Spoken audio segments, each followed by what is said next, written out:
E se existisse uma fórmula para o sucesso? Não uma qualquer, mas uma fórmula tirada da vida das pessoas mais ricas e influentes da história. Napoleon Hill passou 20 anos da vida dele procurando por ela. Então, vamos ver o que ele encontrou. Imagina só esta cena, uma oficina mecânica. Lá, dois jovens trabalham juntos. Um deles, nossa, era um gênio. Todo mundo dizia que ele era o melhor mecânico que já tinham visto. O outro era só o aprendiz dele, um rapaz chamado Henry Ford. Agora avança 30 anos no tempo. Um deles se tornou um bilionário que mudou o mundo. E o outro, bem, ninguém nem lembra o nome dele. Então fica a pergunta, qual foi a diferença? Porque olha, não foi talento, também não foi inteligência.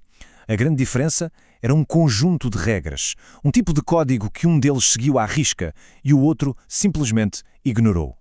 Para a gente entender esse código, vamos seguir os 5 passos que o Hill propôs. Primeiro, de onde vieram essas leis. Depois, vamos mergulhar no mundo interior, ver como se transforma pensamento em ação de verdade. Aí a gente vai descobrir o poder das outras pessoas e, por fim, a regra de ouro, aquela que amarra tudo. Ok, vamos lá. Primeiro passo, de onde é que saíram essas ideias? Quer dizer, como é que alguém simplesmente decide criar um mapa para o sucesso? Olha, isso não foi uma coisa que ele sonhou numa noite e acordou sabendo. Não mesmo. O jornalista Napoleon Hill embarcou numa missão que durou 20 anos. Ele foi lá e sentou para conversar com os maiores da sua época, gente como Andrew Carnegie, Thomas Edison, o próprio Henry Ford. Mas o lance é que ele não queria saber do dinheiro deles. Ele queria decifrar o que se passava na cabeça deles. E sabe o que ele descobriu? Que o sucesso não começa com grana na conta ou com os contactos certos. Não. Começa aqui dentro. É um jogo mental que se joga consigo mesmo, muito antes de virar um jogo lá fora. Vamos à lei número 1. A base de tudinho. Ter um propósito bem definido. Pensa nisso como se fosse o Waze da vida. Se a pessoa não coloca um endereço, fica só andando em círculos, certo? Agora, quando se tem esse propósito claro, uma esperança meio vaga vira um alvo. Quase um imã que puxa todas as ações na direção certa. Mas só ter um alvo não adianta. Para chegar lá são necessárias outras 2 coisas. Primeiro, autoconfiança. Pensa nela como um escudo que bloqueia a dúvida e o medo. E segundo, entusiasmo. E não é só estar de bom humor, não. É tipo um motor de foguete que te empurra para a frente, mesmo quando tudo parece dizer para parar. Isso nos leva direto para a 8ª lei, autocontrole. Todo santo dia a gente trava essa batalha interna, né? O prazer imediato contra a recompensa lá na frente.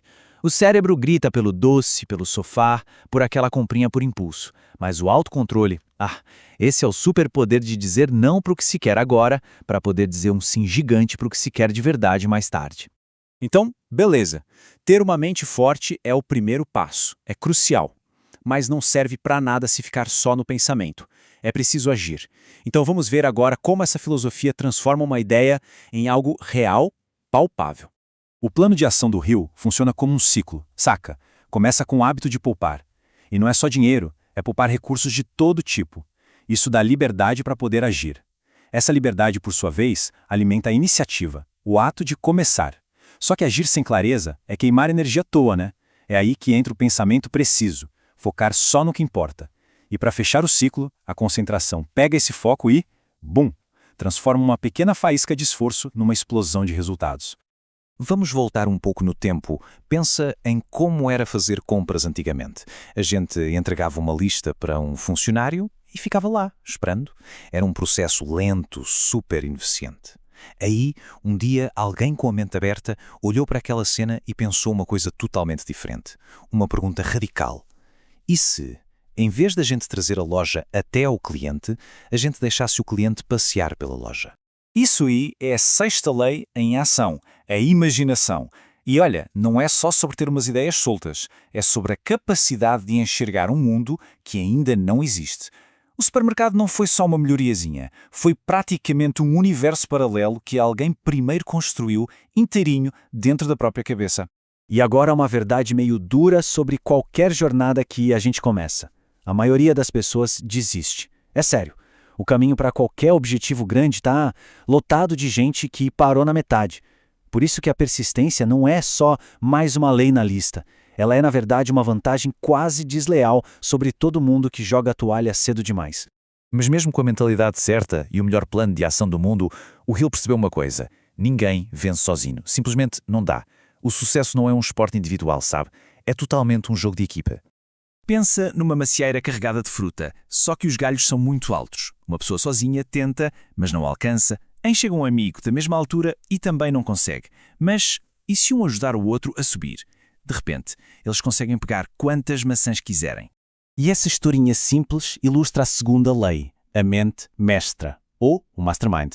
E não é só sobre trabalhar em equipa, não. É algo mais profundo. É quando duas ou mais mentes se conectam num objetivo comum, com uma harmonia tão perfeita que é como se criassem uma terceira mente. Uma mente invisível, mas muito mais poderosa, que enxerga soluções e oportunidades que ninguém veria sozinho. Olha só essa outra história. Uma moça entra numa loja e tenta trocar uma blusa. Detalhe, a blusa tinha sido comprada pela tia dela 2 anos antes. Pela lei, a loja não tinha obrigação nenhuma de aceitar, mas o dono, sem nem piscar, aceitou a troca. Naquele momento, ao aceitar a troca, o lojista estava aplicando a nona lei, fazer mais do que a obrigação.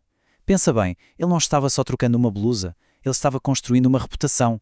Aquele pequeno prejuízo no curto prazo, na verdade, foi um baita investimento. E o retorno veio em lealdade e no marketing mais poderoso que existe, o boca a boca. E agora, finalmente, a gente chega no coração da filosofia do Will. Nos princípios que não são só mais algumas leis. São a base, o alicerce onde todas as outras se apoiam. Temos 2 últimos pilares que preparam o terreno para a regra final. O primeiro é aprender com o fracasso. É olhar para cada erro não como um fim de linha, mas como informação valiosa. O segundo é a tolerância. E atenção, não é concordar com todo mundo. É se recusar a deixar que a negatividade e o preconceito dos outros contaminem o nosso caminho. É sobre blindar o próprio foco e a paz de espírito. E chegamos à última lei. O mais curioso sobre ela é que não foi o Hill que a inventou. Longe disso. É um princípio tão, mas tão fundamental que ele ecoa através da história. Está presente na Bíblia, no Alcorão, em praticamente todas as grandes tradições de sabedoria da humanidade. É a famosa regra do ouro. Faça aos outros o que gostaria que fizessem a si mesmo. E o ponto do Hill era que isso não é só um conselho moral bonitinho, não. Ele dizia que essa é a estratégia de negócios mais inteligente que existe. Porquê? Porque no fim das contas, a longo prazo, o universo tende a devolver exatamente aquilo que a gente entrega para ele. E tudo isso nos deixa com uma última reflexão. Pensa comigo. De todas essas leis, desde ter um propósito super claro até a regra de ouro, se fosse possível escolher e dominar apenas uma delas, a partir de hoje, qual seria? Qual delas teria o poder de mudar tudo?